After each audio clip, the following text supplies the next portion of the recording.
Okay, so I tried to find, actually, I tried to set up like a big bouncy ball and a little bouncy ball, a little ball, and tried to show you like the tilt of the Earth's axis and how that moves around the sun.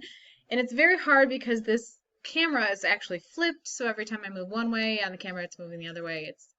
And I just think it'd be hard for you to see. So I have this video on YouTube, and I think just using portion of it and I explain to you what you're looking at will kind of help you, hopefully help you understand what the tilt of the earth, how that leads to the seasons. So right here what they're showing you is that the tilt of the earth is 23.5 degrees. So the earth doesn't sit straight up and down on its axis. It's actually tilted, okay? So in the summer months for the northern hemisphere, that's what you're seeing here.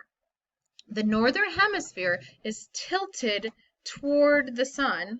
You see, even my hand, it's hard to figure out the view. It's tilted more toward the sun.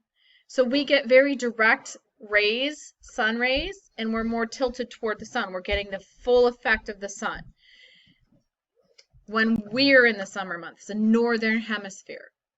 The southern hemisphere is actually tilted away, so they're getting indirect sunlight and not the direct rays that the northern hemisphere is. Now, as you rotate around the Earth, okay, so this would be from this original point 6 months later.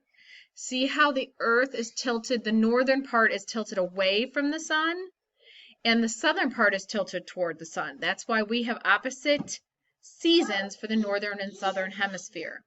So now the southern hemisphere is tilted toward the sun and they're getting direct sun rays, and the northern hemisphere is tilted away, and that's when we're getting indirect rays and we're experiencing our colder months.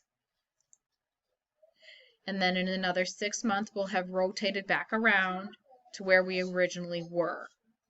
All right. So the next part goes into the axis of rotation and the wobble of the Earth on its axis, and that's not really anything that you need to know at this point. What I want you to do today, I've posted it or opened an assignment on Google Classroom.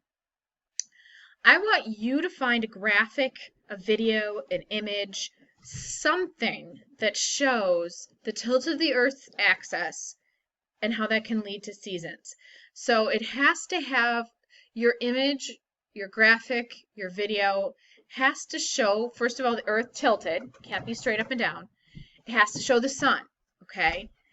So I have to see the Earth and the sun, and I have to see the tilt of the Earth, so I know that you see that that's the reason for the seasons. I don't care if it's the northern or the southern hemisphere in the summer or winter months. That doesn't matter to me. But I need you to find something that you're like, oh, okay, that makes sense. Or this helps me visualize why we have seasons. All right, that's it. I just want a graphic, even a website, something that shows me a visual of the tilt of the Earth in relation to the sun for why we have seasons.